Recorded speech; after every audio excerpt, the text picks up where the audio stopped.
जिस विषय पर हम लोगों ने आज बहुत बहस हो गई अनचाहे भी, उस पर एक टिप्पणी ज़रूर करूंगा कि चेयरमैन का बेटा चेयरमैन ही बने। बोले ये ऑस्ट्रेलिया से पढ़ के आए, अब कल जहाज से उतरे, आज ऑफिस आ गए, आज ये CMD हो गए, और वो भी ये लिखें कि भाई हमने त्याग तपस्या की, तो फिर मामला गड़बड़ा जाता है। जनता इसका निर्णय करती है। किताब में क्या लिखा छोड़ दीजिए, जनता खुद में किताब है भाई। जो बात गौतम राणे ने कही ना, जिनको उनके पिता जबरियां अपनी कुर्सी सौंप नहीं गए, वही सरवाइव किए। जगन रेड्डी को ले लीजिए, नवीन बाबू को ले लीजिए, जिनको पिताओं ने माताओं ने जबरिया तिलक लगा दिया, बोले मेरे बाद तू बैठेगा बेटा, मेरी कुर्सी पे मौज ले, दूध जलेबी खा, वो सब लोग धीरे धीरे घटते घटते घटते घटते बौने हो गए। क्या बौने हो गए? माफ करिएगा, कड़ा शब्द इस्तेमाल कर रहा हूं। एक उदाहरण देता हूं, पुराने लोगों को याद होगा, गौतम राणे भी बहुत लिखने पढ़ने वाले आदमी हैं, इनके दिमाग से वो बात जरूर गुजरी होगी। चौधरी चरण सिंह, बहुत समय नहीं बीता, चौधरी चरण सिंह हिलाल भाई 8 राज्यों के नेता थे, 8 राज्यों के, ठीक। उनके दरबार में देवीलाल, कर्पूरी ठाकुर, शरद जोशी, ऐसे लोग बैठते थे, और मुलायम सिंह और शरद यादव जूनियर उसमें रहते थे। क्या वो चरण सिंह जबरिया अपनी विरासत अजीत सिंह को दे गए, बोले मेरे बाद छोटा चौधरी ये, तो क्या स्थिति बनी?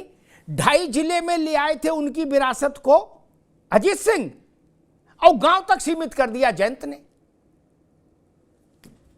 ये ना विकास किया, विरासत का विकास ये किया ना। किताब में क्या लिखा छोड़ दीजिए, मैं तो उदाहरण देके बात कर रहा हूं ना।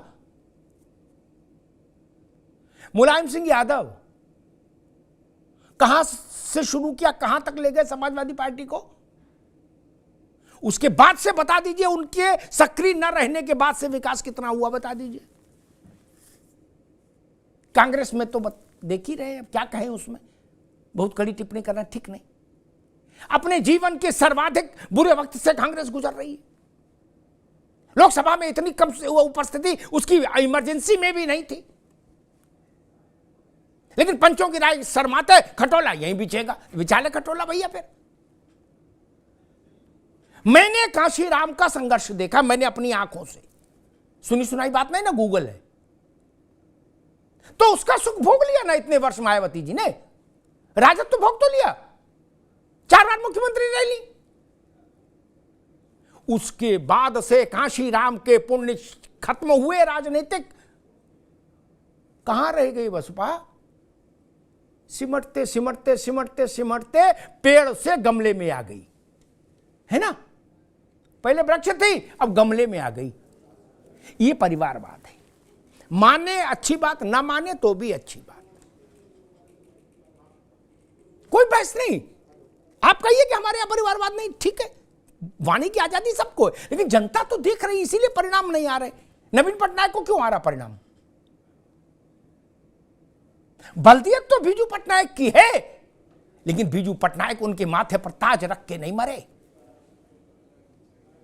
और जगन को भी तब मिला जब वो चले गए पिता उनके। उसके बाद जगन ने पूरे प्रदेश में संघर्ष किया और इस स्थिति को हासिल किया। जिनको पिता मां दे गए वो कोई नहीं संभाल पाए। वो अच्छे वेल्थ मैनेजर भी साबित नहीं हुए गौतम राणे जी।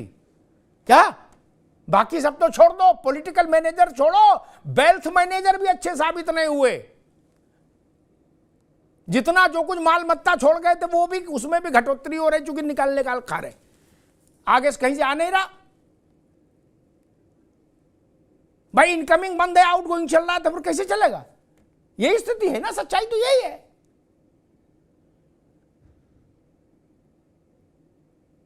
हमारे एक मित्र हैं, वो कारोबारी हैं, उनका बेटा विदेश से पढ़ के आया, एकमात्र पुत्र था। वो चाहते तो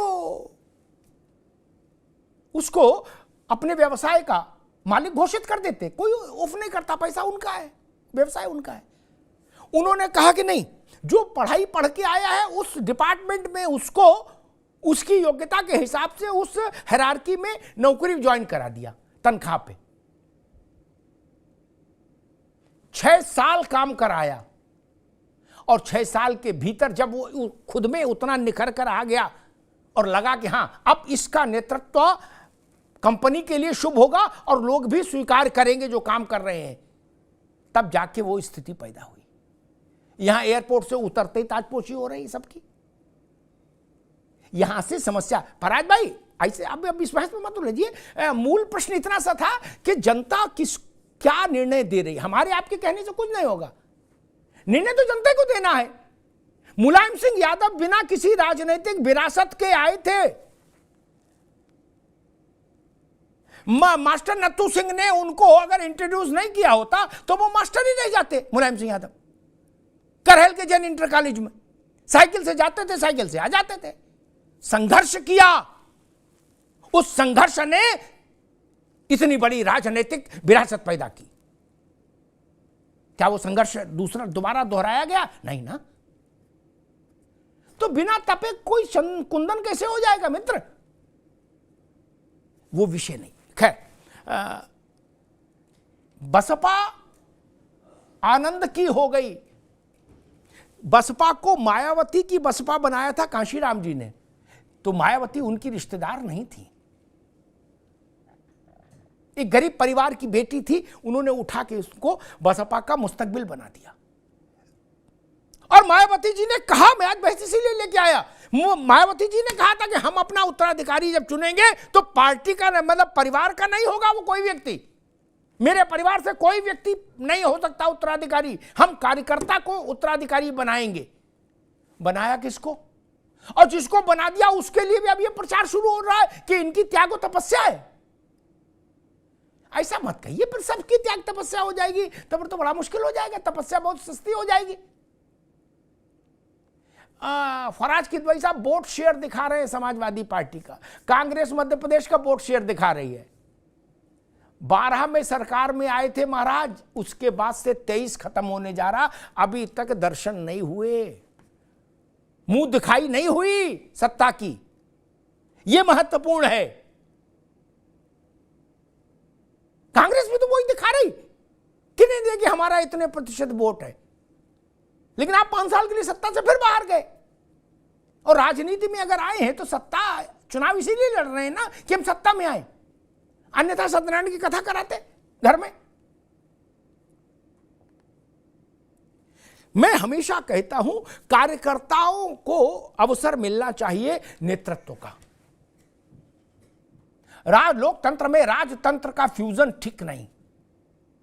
जो लोहिया ने कहा था, मैं उस बात के 100% साथ खड़ा होता हूं गौतम राणे, रानी के पेट से राजा पैदा नहीं होना चाहिए। यह लोकतंत्र के मूल भाव का निषेध है। यह सामान्य जन की राजनीतिक चेतना के साथ खिलवाड़ है, छलावा है। सबको समान अवसर दीजिए, जिसमें प्रतिभा होगी वो आगे आगे बढ़ जाएगा। कर्ण और अर्जुन में भेद नहीं करिए, जिसके बाण में शक्ति होगी वो जीतेगा। सिर्फ इतनी सी बात कह रहे थे। धन्यवाद।